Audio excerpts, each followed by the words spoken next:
Bonjour à tous. Dans le cadre de Tyrannus Enseignement Formation, je voudrais partager avec vous, au cours des semaines à venir, les 7 paroles que Jésus a prononcées à la croix du Calvaire. La croix était un lieu de malédiction. Avec Jésus, elle est devenue un lieu de victoire. Les dernières paroles de Jésus sur le bois exprime l'importance de son sacrifice pour nous et reflète vraiment le sacrifice immense de notre Sauveur pour l'humanité. Jésus va prononcer 7 paroles ayant une signification importante. Une parole de pardon, une parole d'opportunité, une parole de restauration familiale, une parole d'acceptation, une parole d'amour, une parole de triomphe et une parole d'espoir. Cette semaine, nous allons voir la première parole prononcée par Jésus lorsqu'il a été cloué sur cette croix.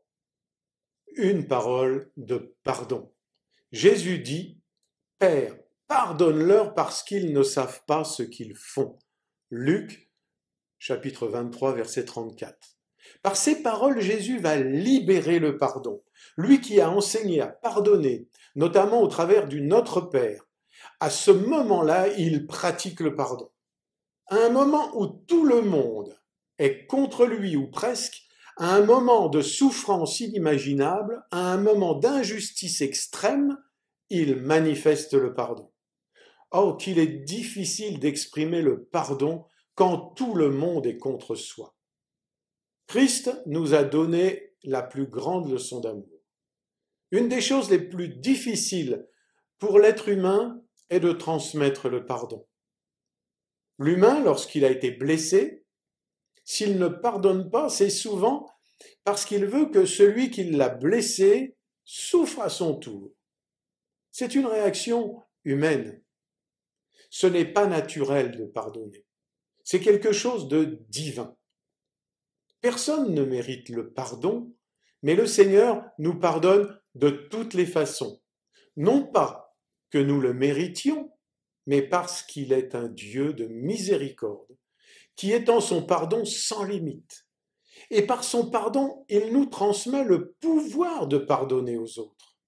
Peut-être que tu es là aujourd'hui blessé, on t'a humilié, blessé volontairement ou involontairement, et tu en as beaucoup souffert.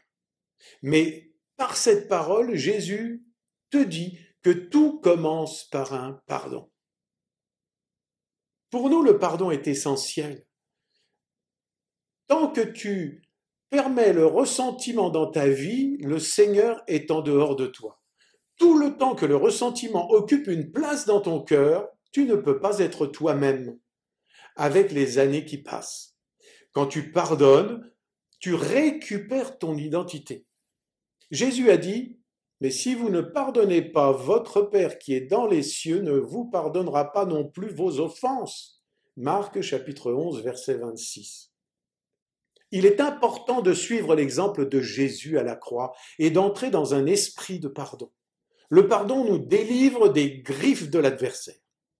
Nous devons comprendre que le pardon est le médicament pour l'âme et nous devons le pratiquer quotidiennement.